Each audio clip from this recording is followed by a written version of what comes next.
तैयार हो पास समय ना जाए तैयार हो तू कपड़ा पहने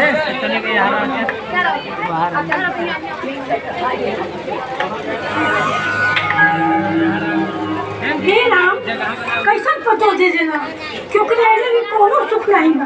हे भगवान मेहर अइले भी माई के कोनो सुख ना बा। बुढ़ौती में बासन माजत बा। अच्छा हट माई हम माजे लगत त काजे नौकरी लाज लगत त वहीबे करे।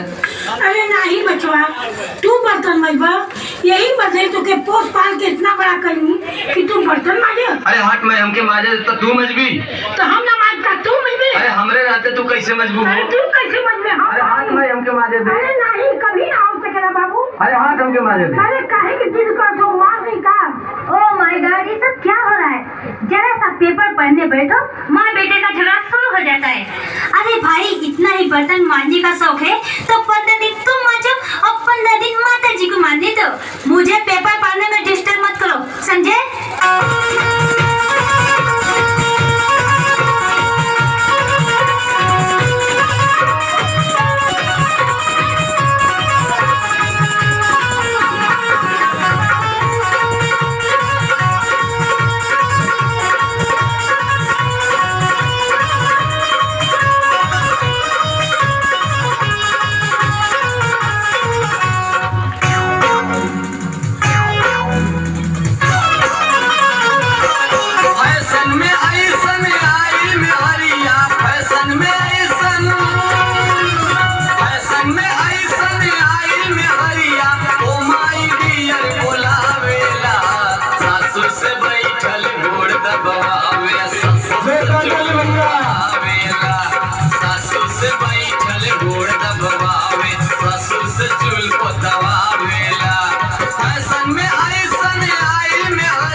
निकले नहा के नशा लिया वो माई पे हुक्म चलावेला।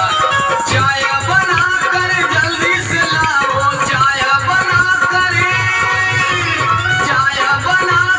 जल्दी से लाओ, हमहू के ई फूल मावेला। सासू से बैठल घोड़ दबावे, ससुर से चुल पकावेला। सासू से बैठल घोड़ दबावे, ससुर से चुल पकावेला। सासू से बैठल घोड़ दबावे, ससुर से चुल पकावेला।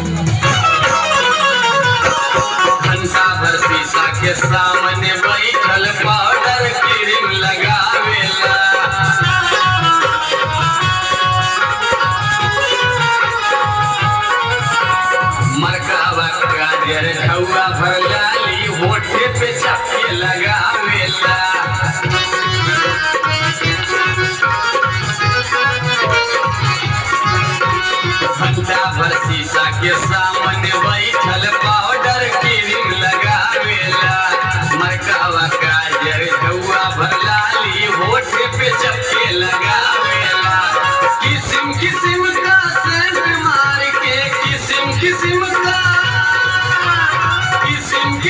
का सेंट मार के दिन भर घर गमकावेला सासू से बैठल गोड़ दबावे सासू से चुल दबावेला सासू से बैठल गोड़ दबावे सासू से चुल दबावेला सासू से बैठल गोड़ दबावे सासू से चुल दबावेला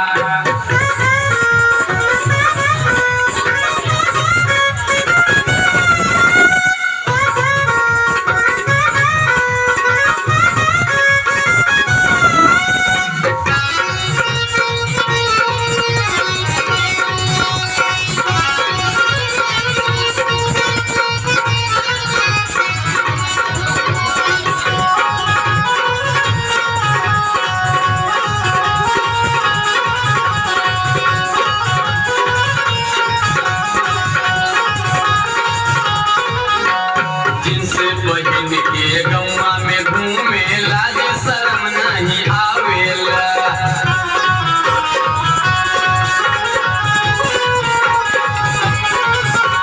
कक्का के संगे दारू पियले भैया से पानी मंगावेला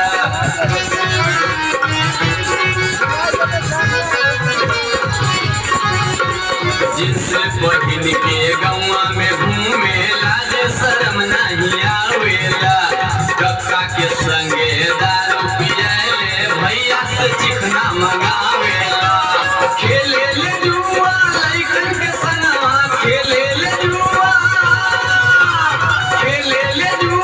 लइकन के संगवा ताली से ताली लड़ावेला सासू से बैठल गोड़ दबावे सासू से चुल दबावेला सासू से बैठल गोड़ दबावे सासू से चुल दबावेला सासू से बैठल गोड़ दबावे सासू से चुल दबावेला सासू से बैठल गोड़ दबावे सासू से चुल दबावेला सासू से बैठल गोड़ दबावे सासू से चुल दबावेला